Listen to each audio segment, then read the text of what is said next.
La réunion des experts, préparatoire à celle des ministres pour l'examen du projet de directive régissant l'exercice des professions d'ingénieurs et d'ingénieurs conseils du secteur BTP et TP dans les États membres de l'Union économique et monétaire ouest-africaine, UEMOA, s'est ouverte le 25 mars 2024 à l'hôtel Tiama à Abidjan, en République de Côte d'Ivoire. L'ouverture des travaux a été présidée par le commissaire chargé du département de l'aménagement du territoire communautaire et des transports, Jonas Bian. Il avait à ses côtés le directeur de cabinet du ministre de l'Équipement et de l'Entretien routier, Armand Aristide Yao, et le conseiller technique du ministre de la Construction, du Logement et de l'Urbanisme, Claude Zongo.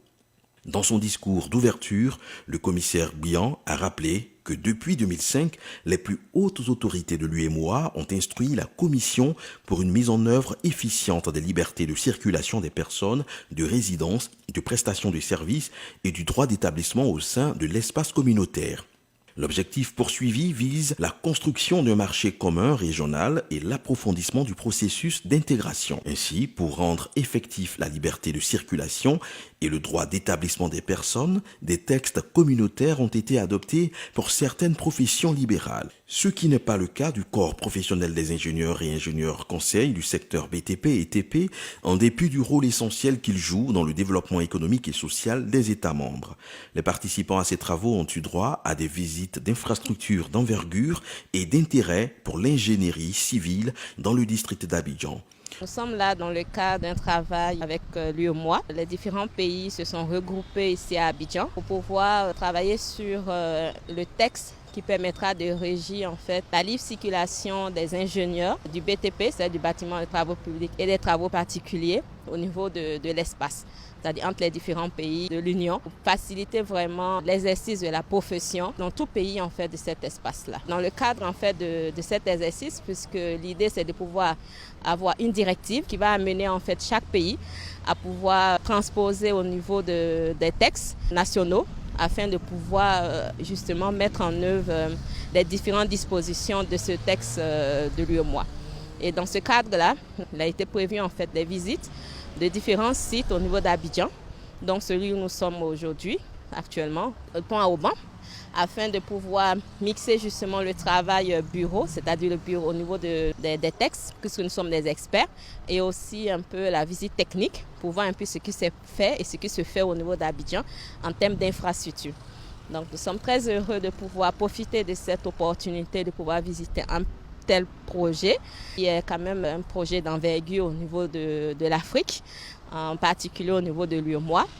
Ça nous apprend en fait sur le plan technique, sur le plan administratif, sur le plan financier, comment pouvoir réaliser un tel projet éventuellement dans nos différents pays et de pouvoir vraiment sur le plan technique en particulier travailler sur ce qui peut se faire, ce qui peut amener en fait l'ingénieur à réfléchir, à toujours améliorer en fait sa profession.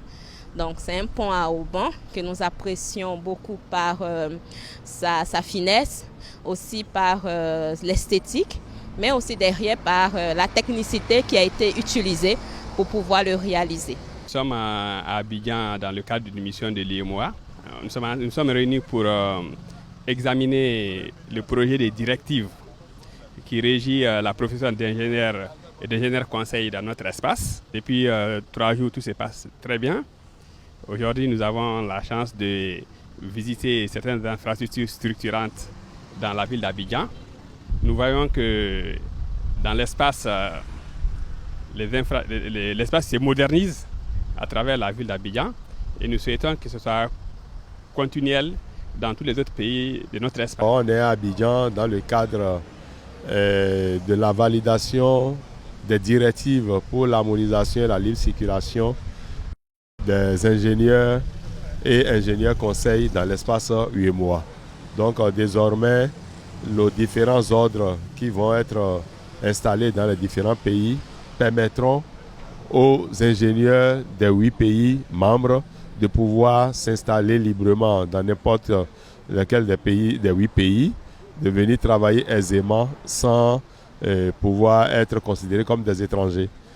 Donc on aura tous les mêmes règles de gestion des ingénieurs et des ingénieurs conseils.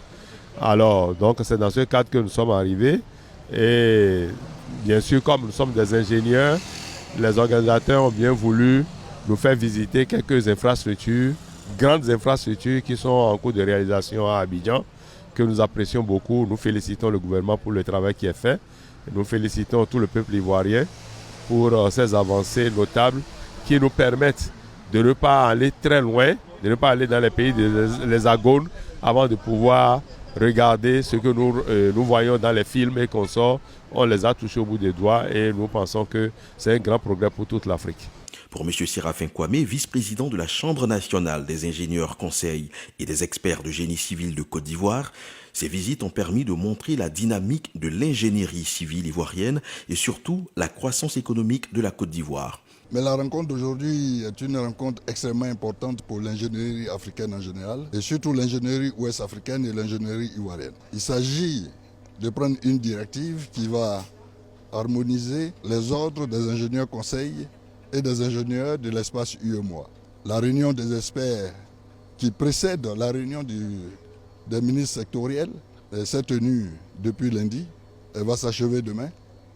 Et aujourd'hui, c'est une étape importante parce que la commission de l'UEMOA a souhaité faire visiter un certain nombre d'ouvrages emblématiques de notre pays, de la Côte d'Ivoire. Et nous, au niveau de la Chambre des ingénieurs conseils, nous avons proposé l'échangeur du carrefour de Solibra, qui est en cours de construction, le pont Alassane Ouattara, qui est un pont emblématique à tout point de vue, un pont aubanais. La tour F, ces 3 ouvrages soient visités, c'est ce qui vient d'être fait. Et avec une petite cerise sur le gâteau, nous avons fait un tour sur le 4e pont. Et l'ensemble des experts, composés donc des ingénieurs du génie civil de manière générale, ont pu se rendre compte de la dynamique de l'ingénierie ivoirienne et surtout de la croissance économique de notre pays à travers la construction de ces grands ouvrages. Les experts partent avec beaucoup de souvenirs. Nous avons regardé au niveau de la tour F, c'est un chantier à visiter et beaucoup d'enseignements à divulguer dans les écoles de formation. Et nous reviendrons certainement pour capitaliser ces enseignements, pour pérenniser les acquis sur ce chantier. À la fin des travaux, M. Koulibaly Souleymane, président de la Chambre nationale des ingénieurs conseils et des experts de génie civil de Côte d'Ivoire, a invité ses hôtes à un dîner dans une ambiance conviviale. Tout en se réjouissant de l'initiative de la commission de l'UEMOA, il a fait savoir qu'en Côte d'Ivoire, un projet de loi visant à organiser les professions d'ingénieurs et d'ingénieurs conseils est en cours d'adoption dans l'esprit et la lettre du projet de directive de l'UEMOA. L'UEMOA s'est réunie chez nous, en Côte d'Ivoire, en Abidjan, pour finaliser les textes concernant les directives de l'UEMOA relatifs à notre métier. Il y a eu plusieurs réunions. La première, c'était 2014. Ensuite, il y a eu une réunion à Ouaga, toujours en 2019, 2022. Et aujourd'hui, c'est vraiment l'aboutissement de ces textes que nous avons passé en revue afin de régir la profession d'ingénieur et d'ingénieur conseil.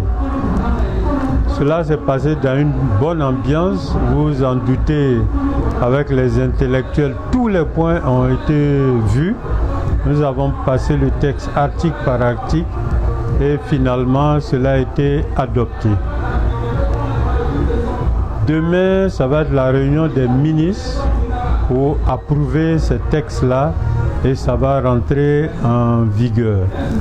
Au niveau de la Côte d'Ivoire, après la réunion de 2022, nous avons devancé les choses et nous avons appliqué cela à notre loi qui a été finalisée au Sénat le vendredi 22 mars 2022. Donc c'est une coïncidence. On finalise les textes et en même temps aussi l'ordre des ingénieurs conseils et experts de génie civil a été finalisé en Côte d'Ivoire.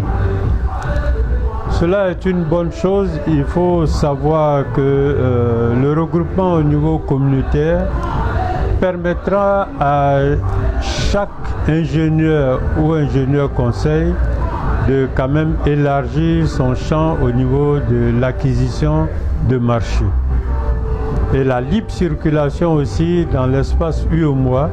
C'est-à-dire qu'un Ivoirien peut quitter ici, aller au Burkina, au Mali, au Niger et pouvoir exercer son art. C'est la même chose pour les autres pays africains. Vous voyez déjà en Côte d'Ivoire, nous avons beaucoup de pays africains qui exercent ici. Mais seulement cette organisation permettra aussi de baliser les choses. Ceux qui seront dans l'espace UEMOA pourront exercer sans problème, mais il faudra qu'ils se fassent connaître par l'organisme sur place. Pour les pays hors de la zone UEMOA, il faudrait que ces cabinets ou ces ingénieurs s'associent avec des nationaux pour pouvoir travailler. Cela permettra de contrôler un peu l'afflux de tous ceux qui viennent dans nos pays, de les contrôler et permettre aussi à nos nationaux au niveau sous-régional de pouvoir exercer leur art dans de bonnes conditions. Donc voilà un peu résumé ce qui s'est passé. Et bon, évidemment, nous avons agrémenté cela avec un dîner à l'attention de nos hôtes pour pouvoir finaliser avant la dernière réunion demain matin avec nos ministres.